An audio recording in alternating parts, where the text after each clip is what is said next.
Today, I had an enlightening conversation with Nicole Walters. Nicole is a former top-selling corporate executive who quit her six-figure sales job to pursue her passion and build a multi-million-dollar business, coaching fellow dreamers and entrepreneurs.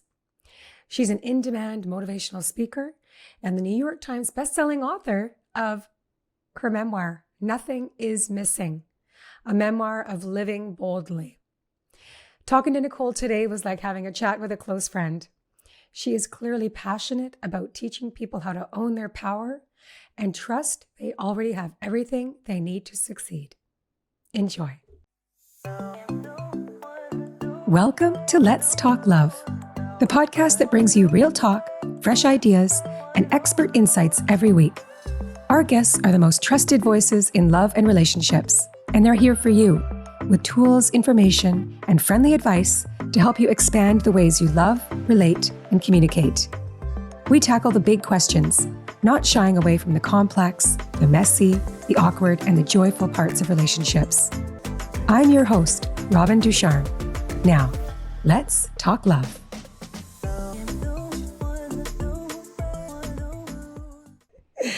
Hello, everyone, and welcome to Let's Talk Love.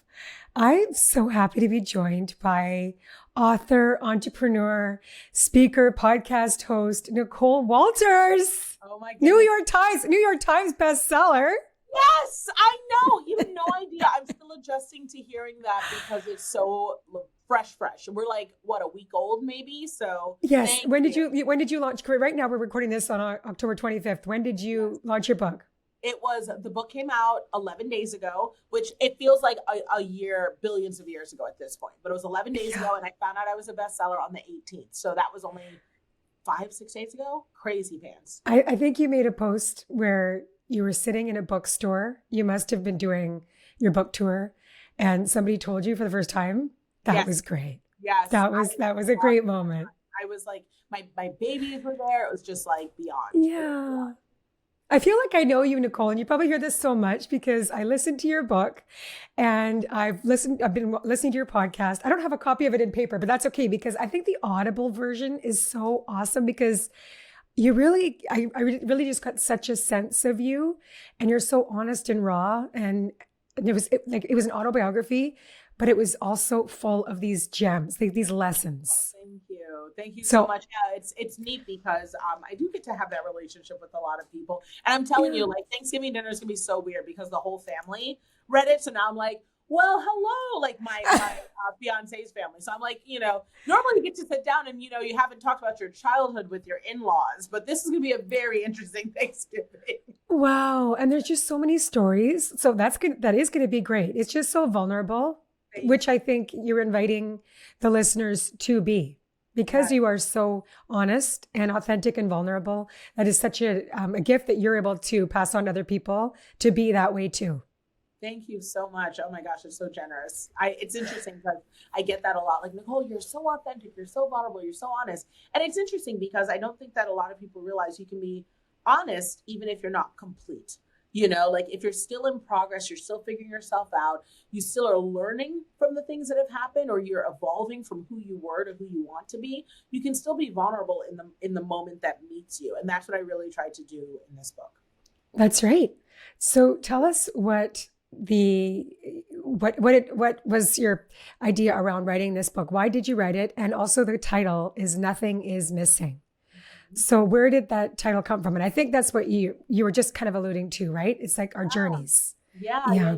So, I mean, as people read the book, they'll see my evolution from, being a first generation child of immigrants in the U.S. and kind of evolving and trying to figure out where do I fit in a very American experience with a very African home and background. And then, growing into the corporate world and trying to figure that out. And, my first marriage and becoming a mother. And there's just all these places that I think a lot of us can align and say that over again. There are all these places where I think a lot of us can align and relate. But one thing that I think is pretty universal is we're often feeling like we're chasing the lack. whether that lack Mhm. is more income or a different type of love or a different thing with our bodies. And so much of our life in a business is around filling that gap. And I realized that, until I could fully embrace that nothing was actually missing within me, and that I was really just looking to figure out kind of what I wanted and how I wanted to show up in this world, that I would always have a little bit of sadness and displeasure and discontent, and and gosh, that wasn't worth it, because if I already have it, then everything's good. So this book is sort of taking people on that journey. Mhm. And so you talk about, there's just so many stories. We can't go through them all, but we have to go through a few because people have to read the book to get everything. But there's just so many fascinating stories. Like the one about how like you adopted three girls, three sisters. Mhm. And can you tell us briefly about how it's not a brief story, but how did you meet and how did Yeah, this even no, happen? sure. So, this story's out there. People can Google it or listen to it on my podcast. But essentially, I adopted my three girls. Their mother was panhandling on the side of the street in Baltimore, and I pulled over. And long story short, I found out she had three kids, and I mentored them and supported them with food and things like that. But then she became incarcerated. So when that happened, I took custody of these three girls. And once their mother was released, it just became very clear that we kind of had to figure something else out, because they had settled into a new norm, and we wanted to make sure they remained safe and healthy. And so through the years working with their mother, we figured it out. But ultimately, I became their mother full time, the girls, all three of them. And now I am a mom to a 12-year-old, a 21-year-old, and a 24-year-old. And it is a journey. It is a journey. That's the journey of parenting. Yours started out so differently. Yeah. I think it's just, I think it's just a beautiful, beautiful story. And of course, it's not all butterflies and rainbows. It has all the ups and downs. And one of the truisms that I learned and it's just reiterated from your book and how you talk, Nicole, is how life is so difficult. It really is. Life is difficult. It is one of those things where people think that if you say life is difficult, that it's the same as saying life is bad or hard or not good. It's not. I think the world is overwhelmingly good. I think that people are inherently good. Yes. Absolutely think that life is worth living, and that it can be meaningful and wonderful. I also think that life is really hard, that there are just moments where you have to choose your hard, because the options are between hard and hard, not, and I think that this sort of walking around with this idea that there's a good and bad, there's sort of, I have to always make the good choice, and I always have to do the good thing. It's like, no, we're evolving. Maybe in the moment what you did with what you had was what you could do, and it was a type of hard you didn't really want, and I think that is far more valuable to our development as people, and our evolution. It's also more grace-filled as we run into the challenges. So yeah, life is difficult. It's the meeting and solving of problems. Yeah. And tell us about the parent. Yeah, just go back to parenting, because you say something in the book that I was like, I would love you to explain the difference, because you say there's a difference between parenting and raising. Yes. So can you explain that to us, please, Nicole? Yes. And so I say all of this knowing I am not a parenting expert, and I found out through my own errors, Mm-hmm. So one of the things that I thought I would be doing, first and foremost, it's worth saying, in the book, I discuss how I am a frequent fixer, that I am a, regular rescuer. These are things I've had to work on myself with, because I do like to help people, but coming from a place of wanting to fix and rescue all the time is from a place of trauma. And I've had to work on that. Now, with parenting, I've learned and that you can actually raise a lot of people in your life if you're not careful. If you're inherently maternally inclined, you can raise yourself a good assistant. You can raise yourself a great husband. You can raise yourself a best friend. You can constantly be in a situation where you are trying to take people from where they are because you see the potential and support them into being what you think is their maximum potential. But the truth is, that's really not always a healthy relationship, particularly if they need to do that for themselves. And parenting's kind of like that too. Parenting is so much guardrails and downloading info and providing resources, but it isn't every single decision. It isn't saving them from getting burned or affected or hardship, and that's the difference. I think when you start thinking you're just like raising, you're like, my job is to make sure that their life is good and they have everything and everything's perfect and they don't feel, any of the negative impacts of life. When no, parenting is really just like, look, this is what I've learned. You're going to learn new things. Some of it's going to work and some of it's not going to work, but I'm always here for you as support. Yes. And that's what I got, and I will make mistakes. Oh my gosh, my kids know. I apologize to them. They know I make mistakes, and that's what parenting has evolved to for me as I've learned. And it's really what's serving me and I hope my kids most. Yes. But, and you share a lot of times when you have had conversations with your daughters at different times. And I think one of the stories that I remember from your book is when you were going to quit your job and start a new business.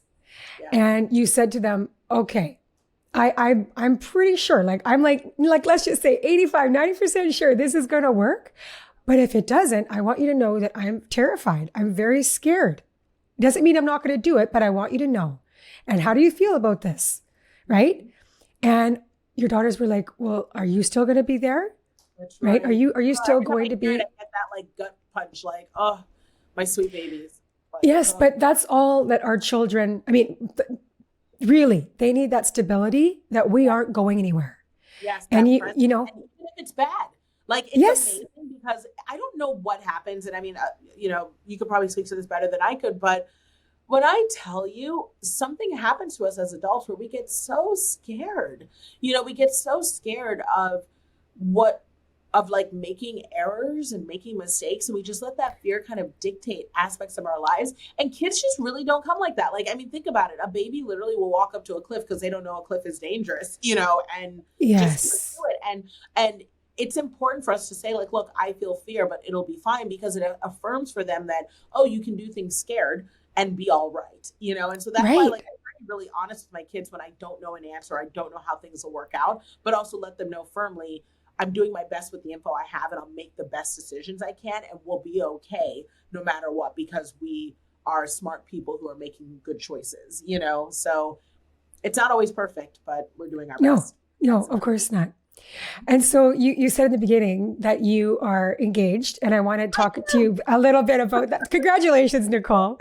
I just realized that I have my phone still on. I'm sorry, sweetie, but that is not going to work. So tell me, first I wanted to talk to you about your relationship with Josh. And now you had a TV show and it was very open. And I didn't, in Canada, we don't get a lot of these shows. It's very sad to me because I'm like, well, why the heck can't we? Why can't we? We don't got some of the shows that the U.S. has, right? No, bless Canada. Honestly, enjoy the purity of your free healthcare and your loonies and toonies and your importance. Trust me, there's nothing wrong there. Just eat poutine and ignore it. Eat poutine and be merry. That's right. You do what you gotta do. So you're now divorced, and you were married for 14 years. You were together for many years before you met your daughters and brought them into your home. And this is I have to say, I'm divorced as well. And I'm sure you've got a life that you had with this man. So we're not here to talk about the failure. That's not a failure. You said you had this marriage. Yeah. But what I wanted to talk about was how the deciding factor in the journey with Josh. And you share it very openly in the book about how you said at times you did not have enough space. You didn't have space in your marriage, your own home, your own life. You didn't have space to rest or space to grow. Mm-hmm. You didn't have space to not do. Mm-hmm. So that kind of goes back to what you were saying before about the pleasing and rescuing, raising. You felt like you were raising not only your 3 kids, but him too, right? And also, but you weren't being supported. Right. No. Not a negative.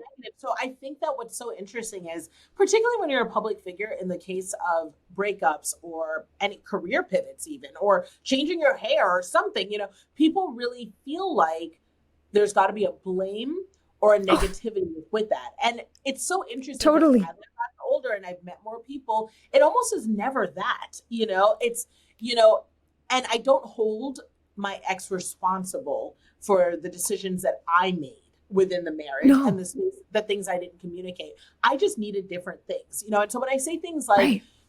feeling like I didn't have space, it was because the person that I had trained myself to be in order to function within that household was one that did all the things all the time. And Yeah. that also trained the people around me to get used to working in that capacity. And when the time came to sort of illustrate I needed change and boundaries, the speed at which the response that was required was not at the rate that I needed it in order to be okay. So you can say to your kids, mommy really needs you to get potty trained because mommy can't use diapers anymore, or whatever, and they're still going to kind of go at the pace that works for them. So even if mommy really needed it today, it may not arrive today, and so my need for space was dictated by my health. I could feel my body breaking down, and I knew immediately that I needed change today. And the boundary that I would need to exert in order for that to happen on a starting point was physical. I needed to remove myself in order to be safe. And when I tell you how wildly unexpected it was, I thought I would be married forever. I plan on getting married once, especially because of both there's so much I haven't communicated about in my marriage, because of some of the things that I'd survived and gone through within my marriage. I was like, if I can do this, I can definitely stay married forever, why not? But I didn't realize that there's a toll that happens on you physically, that you may not be able to escape, and I talk about that in my book, the importance of recognizing that even if you think in your mind you can push through, even if you think, I can make burnout work for me, even if you think that these things are true, your body is a finite being.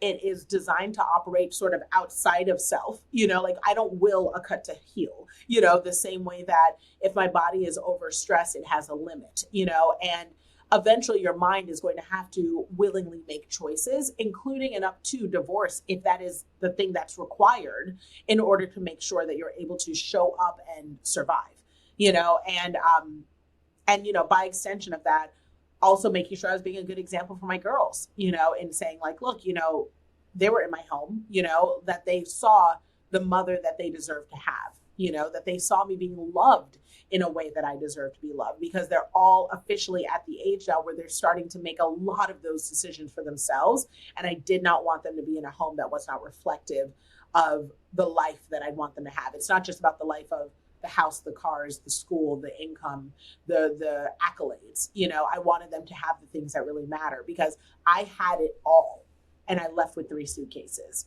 And that is pretty telling about where my values lie, Yes. and that is a big thing I think a lot of moms can relate to.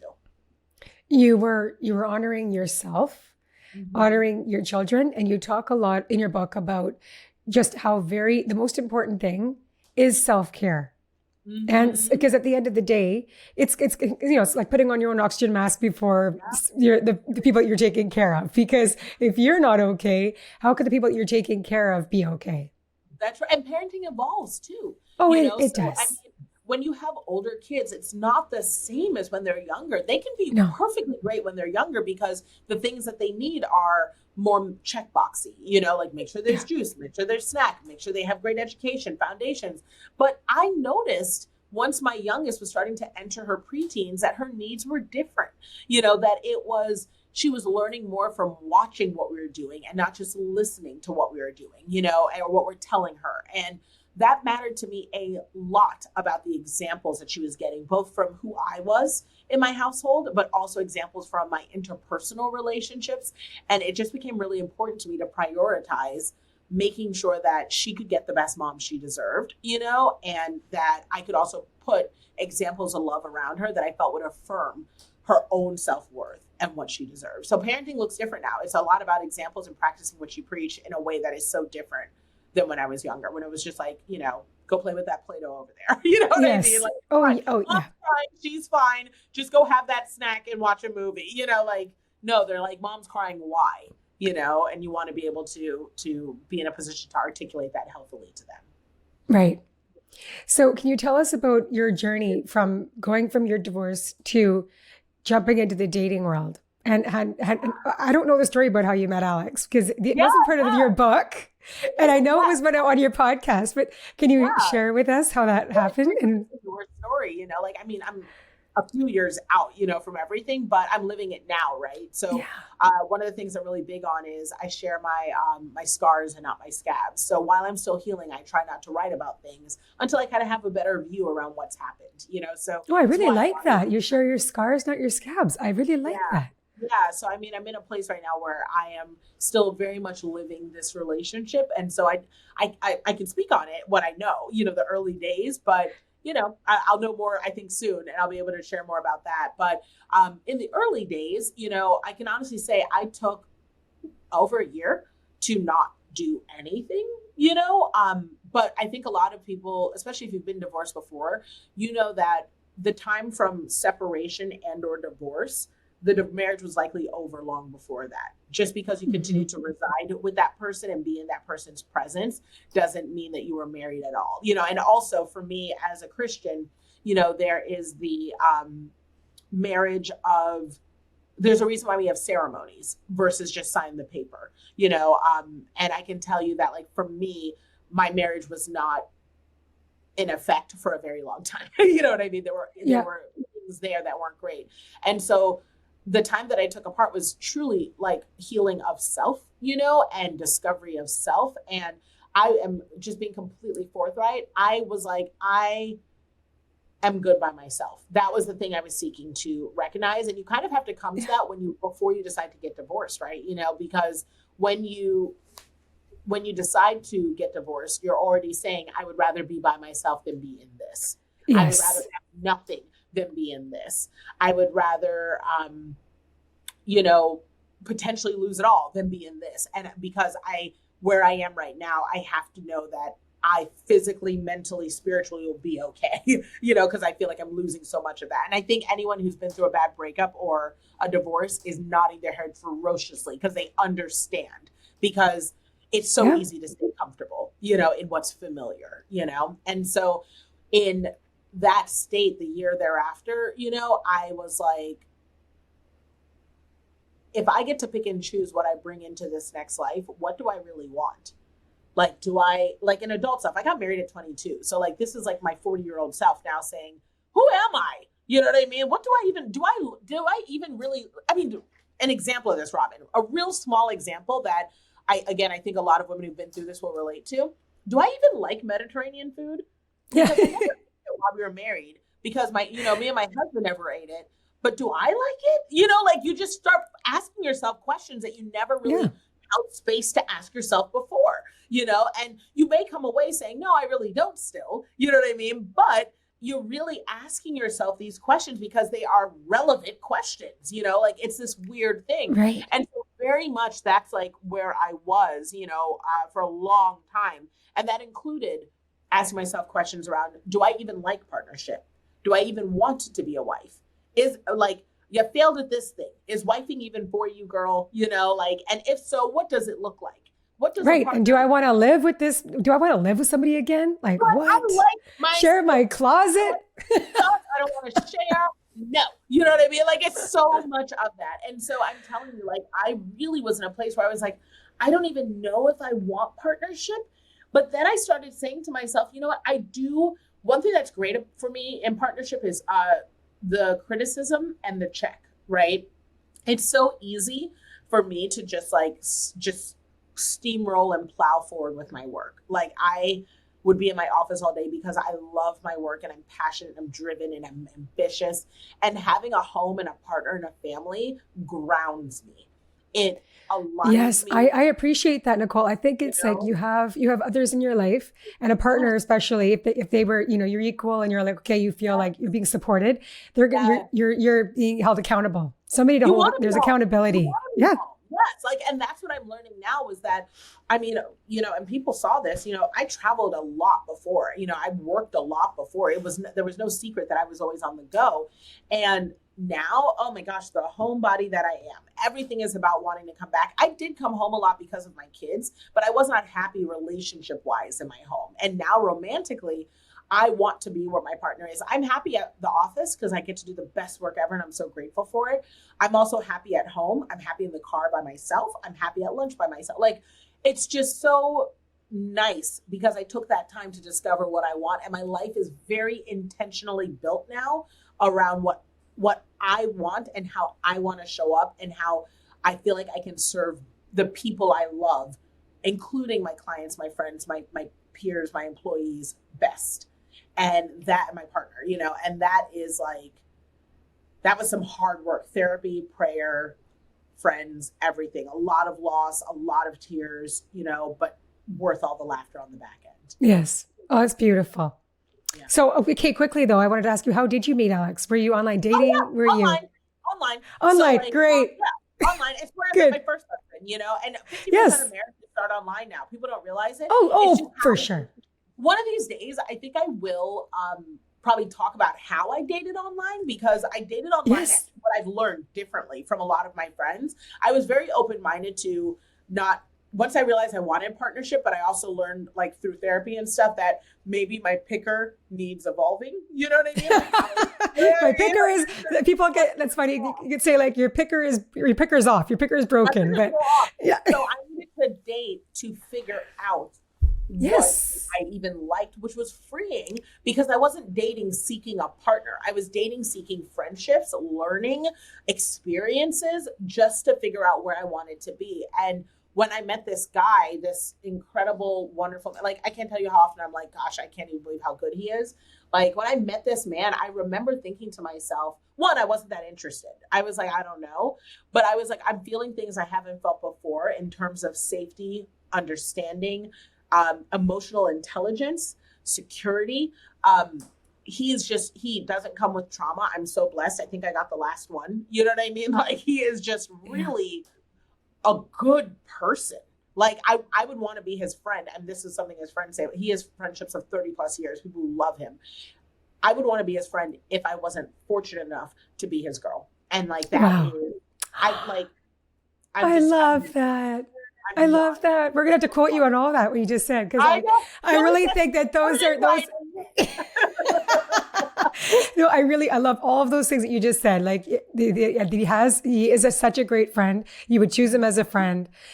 You felt really safe. That's so important. You just felt comfortable and supported and loved. I think it's just beautiful.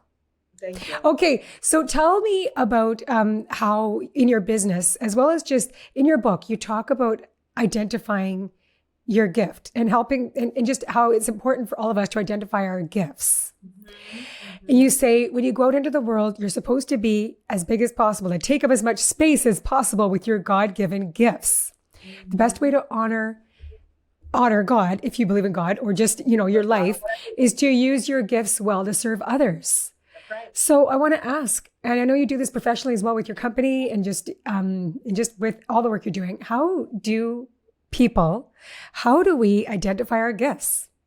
So I think the first thing is and I've evolved into this, I've really evolved away from, the languaging of find your purpose, as if purpose is the destination. Right. Well, that's really scary and dangerous because it kind of makes it seem like, well, what are we doing until then? Right. Right. Like, what am I doing? Is it worthwhile? Like, what am I doing if I'm not in my purpose? And that can be so pressure filled and yes. And I just don't love it, And and a lot of people don't know, oh God, well then what's my purpose? And and they're endlessly searching for their purpose. That it's like some thing that's in the universe that you can't quite grasp. You're gonna land on it miraculously someday. And it just doesn't work like that, and it's the truth is, in my experience so thus far, it's that purpose is where you are in the moment, and your gifts are the thing that are helping you navigate that moment.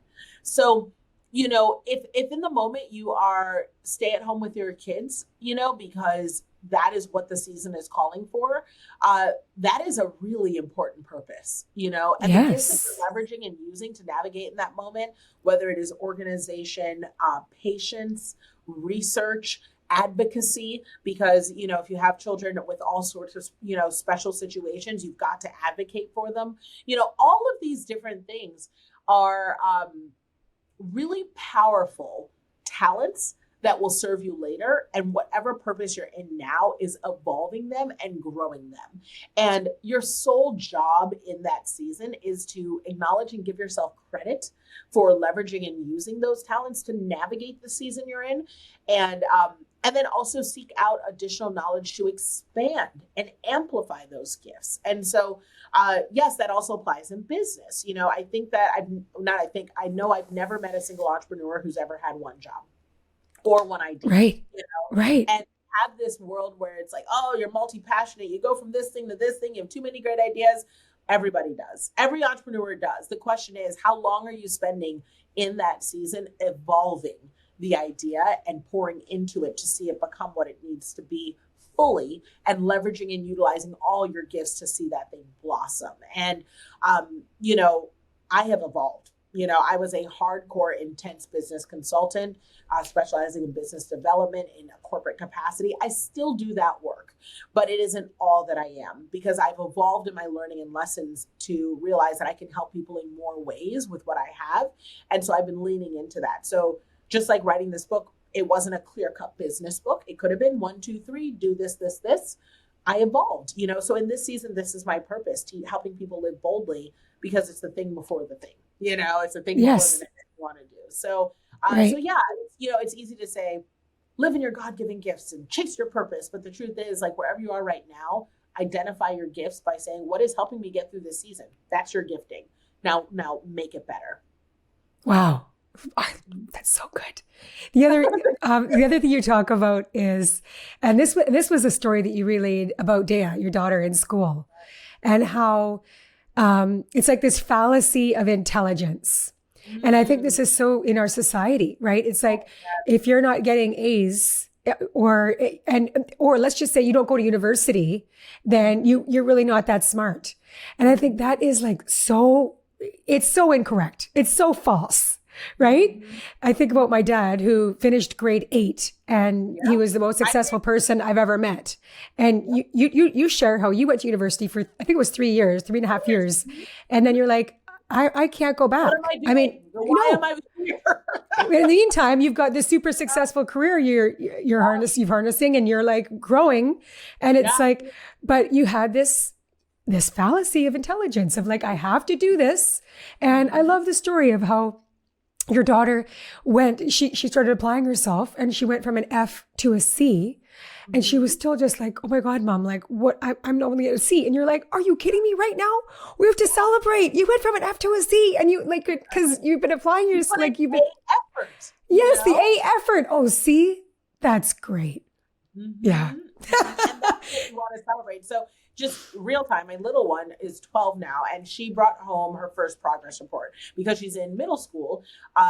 So in middle school, you get like real grades, kind of in elementary school. It's like, she's not eating the markers, she's improvement, efficient. Efficient, that whole thing. But now she's getting real grades. And it was so interesting because she got an excellent report, lots of A's, lots of B's, all that good stuff. And, I could tell she was really proud of her grades, and I didn't want to take that from her. So, I spent time saying to her, this is excellent. It really shows your understanding of the things that they're teaching you, and I'm really proud because it also shows your effort in turning back and communicating the responses. But I also want to let you know that even if these weren't your grades, I would still love you and think you're like the greatest thing in the world, because your grades aren't everything that you are. You are so many other things. Can we talk about a couple of things that you are outside of these grades?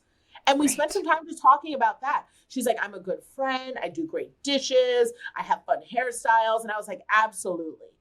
So know that this is one piece of who you are, and I'm so proud of it. But if this piece ever changes, it doesn't take away from these other things. And the reason I did that is, one, if you read my book, because of my childhood, because, so much weight was put on, grades, and rightfully so, understanding so, especially being immigrants and realizing, look, you got to navigate this world in this game. Like, you got to pull out big grades. But part of the blessing of being financially well off, and part of the blessing of, having survived that childhood, is that I get to tell my kids, like, look, like, your grades aren't everything. And if you decide you want to be an entrepreneur, we're going to do that. You're not going to escape having to do the work. You're not going to escape having to do the work ethic and the skills, but there's no work ethic bullet point on your report card. So I want you to be that person and develop that skill and get accolades for it, even if it isn't reflected on this piece of paper that is arbitrarily decided by a human wherever, So she doesn't get a pass on getting good grades, but we don't let her think that that's everything she is, because it's not all that we are.